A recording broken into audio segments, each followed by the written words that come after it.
Welcome learner, welcome to all of you and once again in my channel which is named Focus to Education with Priyambada. तो मैं आपने आज के संक्षिप्त video में मापन एवं मूल्यांकन में नवाचार के तहत चैप्टर के अंतर्गत आने वाले सेमेस्टर प्रणाली यानी ग्रेडिंग सिस्टम के बारे में डिस्कस करूंगी।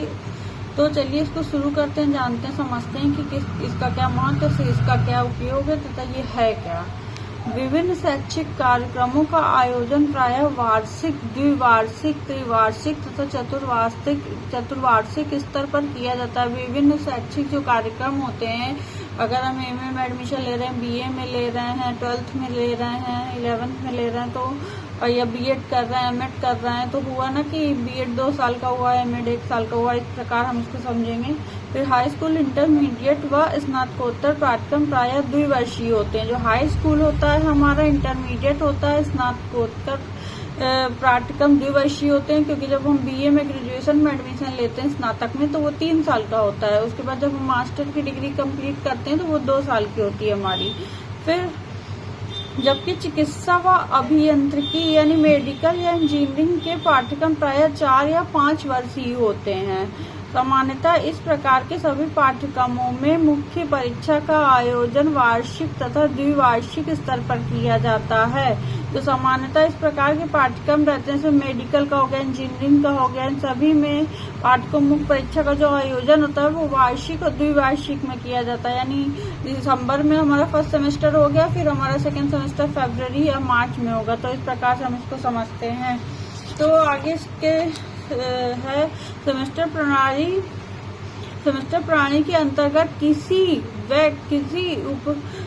किसी उपाधि विशेष के लिए निर्धारित संपूर्ण पाठ्यक्रम को 6 माह के कुछ खंडों में विभक्त कर दिया जाता है। सेमेस्टर प्रणाली के अंतर्गत क्या होता है, किसी भी उपाधि विशेष, मान लीजिए हम एमए की डिग्री या उपाधि लेना चाहते हैं तो उसमें हमारा 2 साल का होता है। मैं first semester, second semester, third semester, fourth semester, 2 साल में, पहले साल में फर्स्ट सेमेस्टर होता है, सेकेंड दूसरे साल में सेकेंड और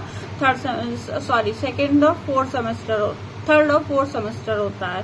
तो कुछ तत्वों में विभक्त कर दिया जाता है जिन्हें हम सेमेस्टर कहते हैं। प्रत्येक सेमेस्टर के पाठ्यक्रम का शिक्षण करने के उपरांत परीक्षा आयोजित की जाती है। प्रत्येक हमारा जो पाठ्यक्रम है, सेमेस्टर है, उसमें शिक्षा पहले हमें प्रदान की जाती है, फिर उसका हमारे परीक्षाएं आयोजित की जाती है। स्पष्ट है कि सेमेस्टर प्रणाली में शिक्षा सत्र 1 वर्ष 2 वर्ष का न होकर मात्र 6 माह का होता है तथा प्रत्येक 6 माह के निर्धारित पाठ्यक्रम का अध्ययन, अध्यापन व मुख्य सुनियोजित ढंग से इस 6 माह की निर्धारित अवधि में ही संपादित की जाती है। अतः सेमेस्टर प्रणाली में 1 वर्षीय पाठ्यक्रम को 2 सेमेस्टरों में, द्विवर्षीय पाठ्यक्रम को 4 सेमेस्टरों में, त्रिवर्षीय पाठ्यक्रम को 6 सेमेस्टरों में कर दिया जाता है। प्रत्येक सेमेस्टर के लिए अलग अलग पाठ्य वस्तु निर्धारित रहती है और जिससे 6 माह की अवधि तक अंदर पढ़ाया जाता है। जो प्रत्येक हमारा सेमेस्टर होता है उसमें पाठ्य वस्तु जो निर्धारित रहती है कि हमें 1 साल में इतना पढ़ना है, तो इतना हमें फर्स्ट सेमेस्टर में पढ़ना है, फिर इतना हमें सेकेंड सेमेस्टर में पढ़ना है। तो फिर यह परीक्षा पूर्णतः बाह्य अथवा पूर्णतः आंतरिक तथा बाह्य आंतरिक मिला जुला रूप हो सकती है। बाह्य भी होती है जब हम एडमिशन लेते हैं, मान लीजिए हमने इलाहाबाद यूनिवर्सिटी से एंट्रेंस एग्जाम दिया, पीजी का एडमिशन लिया एमए में, तो हम कॉलेज, कोई भी कॉलेज उससे संबंध कॉलेज चुन ले रहे हैं, उसमें पढ़ाई कर रहे हैं। लेकिन जब हमारा जो इंटरनल एग्जाम है वो तो हमारा कॉलेज से और असाइनमेंट हो गया, प्रेजेंटेशन हो गया, तो एक्सटर्नल एग्जाम जो हमारे होते हैं वो लिखित परीक्षाएं जो होती हैं वो हमारा यूनिवर्सिटी के द्वारा फर्स्ट सेमेस्टर, सेकेंड सेमेस्टर में आयोजित की जाती हैं। तब किसी पाठ्यक्रम उपाधि के लिए निर्धारित समस्त सेमेस्टरों की संप्राप्ति के अनुसार सभी सेमेस्टरों में अर्जित शैक्षिक उपलब्धियों के योग के आधार पर छात्रों को श्रेणी प्रदान की जाती है। क्या किया जाता है, किसी पाठ्यक्रम उपाधि के लिए, मतलब जो कोई उपाधि लेने के लिए जिस पाठ्यक्रम को हम पढ़ रहे हैं, हम रिसर्च कर रहे हैं या हम एमए कर रहे हैं, बीएड कर रहे हैं, एमएड कर रहे हैं, तो उनका यह निर्धारित सेमेस्टर की संप्राप्ति पूरा हो जाने के बाद उन सभी में अर्जित शैक्षिक उपलब्धियों के योग के आधार पर छात्रों को श्रेणी प्रदान की जाती है। जो हमारे परीक्षाएं होती है उनमें जो हमको अंक मिलते हैं उनको योग के आधार पर हमको श्रेणी प्रदान की जाती है कि हम फर्स्ट ग्रेड मिलता है। ग्रेडिंग सिस्टम अब तो हो गया है, जैसा कि हमने डिस्कस कर चुके हैं पहले ही संक्षिप्त वीडियो में कि ग्रेडिंग सिस्टम क्या है। आगे चल के उसको लॉन्ग वीडियो भी मैं उस पर बनाऊंगी। फिलहाल अभी तक के लिए इतना ही। तो आज हमने जाना समझा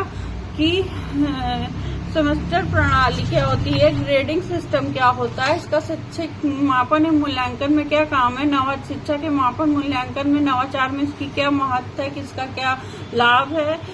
तो अपने आने वाले, आशा करती हूँ आपको ये मेरा वीडियो बहुत हेल्पफुल लगा हो तो प्लीज सब्सक्राइब कीजिए मेरे चैनल को, लाइक कीजिए और बेल आइकन को प्रेस कर दीजिएगा ताकि मेरे आने वाली वीडियो की नोटिफिकेशन आप तक पहुंचती रहे। अपने नेक्स्ट वीडियो में मैं नेक्स्ट टॉपिक के बारे में चर्चा करूंगी। तब तक के लिए आप सभी सीखने वालों को मेरा नमस्कार।